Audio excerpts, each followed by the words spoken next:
Kublai Khan, the grandson of the esteemed Genghis Khan, conqueror of China and founder of the Yuan dynasty, was born in 1215 while his grandfather still reigned as emperor of the Mongols. Growing up, the emperor-to-be was prepared early on for future warfare and hunting, in addition to receiving an education in subjects such as philosophy, reading, and writing. He was particularly familiar with both Mongolian and Chinese works, likely due to his mother's own interests. She was a Karait princess named Sorkotani Beki, while Kublai's father was known as Tolui. Subscribe to our channel to learn more about the fascinating lives of historical figures like Kublai Khan. When Kublai was 36 years old, his elder brother, Mongke, ascended the Mongolian throne while Kublai was building his reputation as a trusted military leader. His military victories came at the loss of contemporary leadership in the north of China as the Mongolian brothers moved to conquer the whole of the Chinese lands. Kublai did his part quite well, but his brother Mongke had worse luck,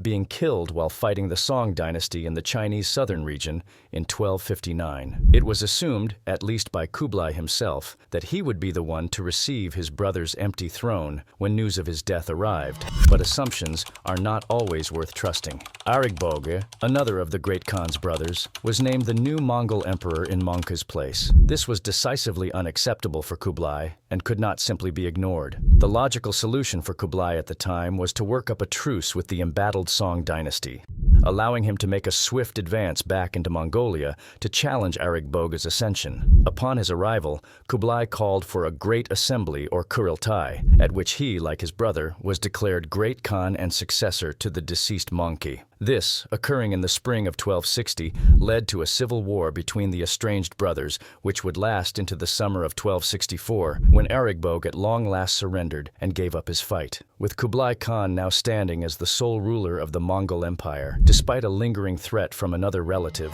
Kaidu, a grandson of Ogode, the attention of the Great Khan turned to the Chinese lands once more. Kublai was fascinated by Chinese culture, although not enough to believe the people to be equal to his own. After bringing the whole of the Song dynasty under his supervision throughout the 1270s, Kublai Khan hoped to both appeal to the Chinese people while establishing the Mongolians as a clearly higher class in the social hierarchy. In 1271, the Mongol emperor rebranded his people and lands as the Yuan dynasty and set up a new capital in today's Beijing, embracing the traditions, views, and functions of the local people. None of this was enough to prioritize those locals, however, as Kublai established a rather clear hierarchy within Yuan society. The Mongols predictably topped the hierarchy just above the foreign administrative officials, who were of course above the masses of Chinese peasantry. The Khan was known as a tolerant man, especially when it came to religion, but he also prioritized certain belief systems, such as Buddhism, above the local counterparts. All of this, and the increasing poverty rate amongst the Chinese, meant that he wasn't unequivocally beloved in China, but he was at least less oppressive than others before him. Nevertheless, a lack of brutality over his conquered subjects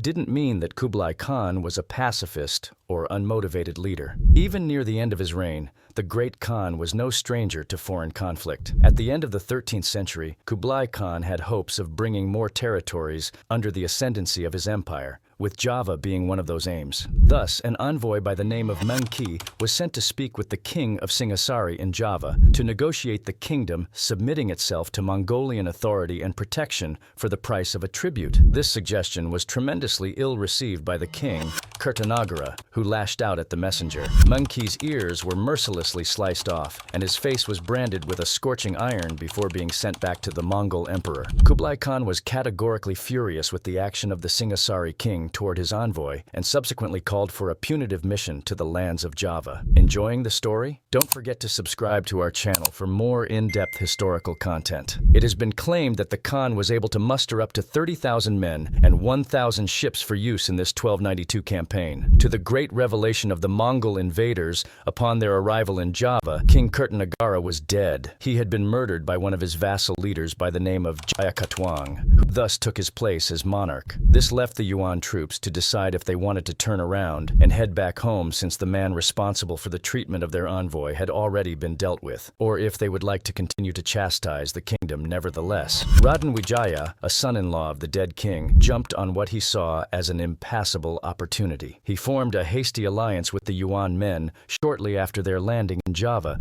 joining forces to defeat Jayakatwang. But this was not his only motive. After submitting himself to the Yuan Khan, the newfound allies attacked the successor Singhasari king until he met his end and his forces were wholly defeated. This made Kublai Khan's expedition thus far a success, and they celebrated their victory as such, while Wijaya offered to return to his homeland of Majapahit to gather his tribute for the Yuan ruler. Of the Khan's three military officers, Aikmese, Shibi, and Gaoxing, the latter was the only one that found such a move to be problematic, but his colleagues dismissed his concerns and allowed Wijaya to leave on his own, as he wished. For one reason or another, after arriving home in Majapahit, Raden Wijaya then requested that some of the Yuan forces come to his territory unarmed, and the request was heeded. As the Mongol men neared Majapahit, Wijaya sent his own soldiers on the offensive and attacked the approaching unarmed troops. This slaughter was only the precursor to an ambush, then launched on the remainder of the Khan's men. The Mongols were radically staggered by the unprecedented attack